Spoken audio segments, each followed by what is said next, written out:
साथियों नमो बुद्धाय। पेश हैं जुलाई 2025 की कुछ नई अपडेट्स। अमेरिका ने पहलगाम हमले के लिए लश्कर तैयबा के प्रतिनिधि द रेजिस्टेंस फ्रंट को आतंकवादी संगठन घोषित किया।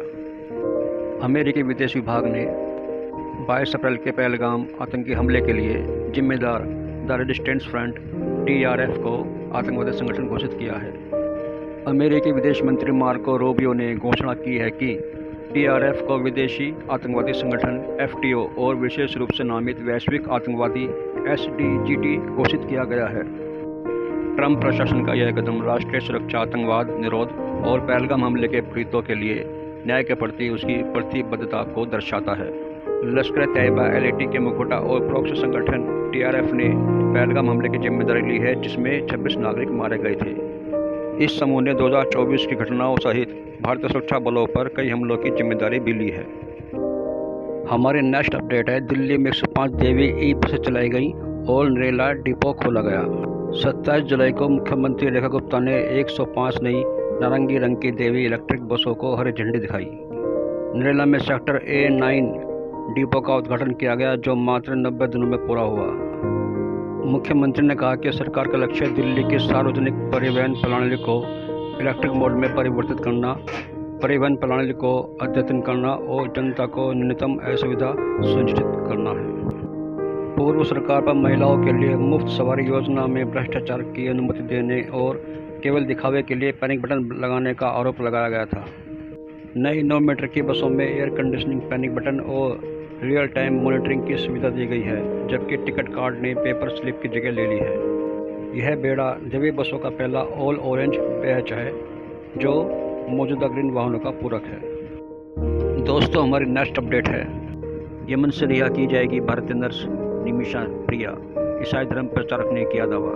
ग्लोबल पीस इनिशिएटिव के संस्थापक व ईसाई धर्म प्रचारक डॉक्टर KA पॉल ने दावा किया है कि यमन में मौत की सजा पा चुकी भारतीय नर्स निमिषा प्रिया की सजा रद्द कर दी गई है और वह जल्द ही रिहा हो जाएंगी।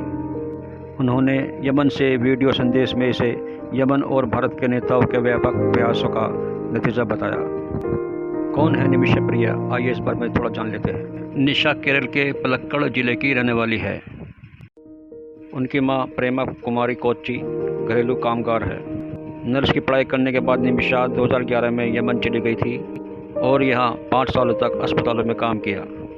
2014 में उनकी मुलाकात यमन नागरिक तलाल अब्दो मेहदी से हुई, जिसके बाद 2015 में उन्होंने मिलकर सना में एक क्लिनिक खोला। यमनी कानून के अनुसार व्यवसाय शुरू करने के लिए स्थानीय व्यक्ति के साथ साझेदारी अनिवार्य है। यमन में क्यों दी जा रही थी निमिषा को फांसी?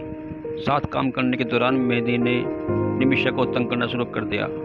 उसने आर्थिक, शारीरिक और मानसिक उत्पीड़न दिया और उसका पासपोर्ट जब्त कर लिया। इससे तंग आकर निमिषा ने उसे 2016 में बेहोशी का ओवरडोज इंजेक्शन दिया, जिससे उसकी मौत हो गई। इसके बाद उसने एक साथी के साथ मिलकर उसके टुकड़े कर दिए। निमिषा 2017 से जेल में है। उसे 16 जुलाई को फांसी होनी थी, लेकिन यमन कोर्ट ने फांसी कुछ दिन टाल दी थी। दोस्तों हमारे करंट अफेयर्स की नई अपडेट है, यूक्रेन की संसद ने यूलिया स्वीडेंको को नया प्रधानमंत्री नियुक्त किया है। पिछले 5 वर्षों में यह पहला नेतृत्व परिवर्तन है। यह कदम एक बड़े मंत्रिमंडल फेरबदल का हिस्सा है। इसका लक्ष्य युद्धकालीन नेतृत्व और सरकारी दक्षता में सुधार करना है। राष्ट्रपति वोलोडिमिर ज़ेलेंस्की ने स्वीडेंको को कई महत्वपूर्ण जिम्मेदारियां दी। स्वीडेंको 39 वर्ष की हैं और एक अनुभवी टेक्नोक्रेट है। वह 2021 से पहले उप प्रधानमंत्री के रूप में कार्यरत है। उनके शीर्ष समकालिक लक्ष्यों में विश्वसनीय सैन्य आपूर्ति श्रृंखलाएं शामिल हैं। वे घरेलू हथियार निर्माण को बढ़ावा देने को भी प्राथमिकता देंगी। स्वीडेंको पहले ट्रंप प्रशासन के साथ काम कर चुकी हैं। उन्होंने यूक्रेन के खनिज संसाधनों तक अमेरिका को तरजीह प्रदान करने वाले एक समझौते में मध्यस्थता करने में मदद की। निवर्तमान प्रधानमंत्री डेनिस सन्याहाल रक्षा मंत्री बनने वाले हैं। ज़ेलेंस्की ने उन्हें इस पद के लिए इसी सप्ताह नामित किया था। 450 सीटों वाले संसद में स्वीडेंको को 262 मतों से मंजूरी मिली।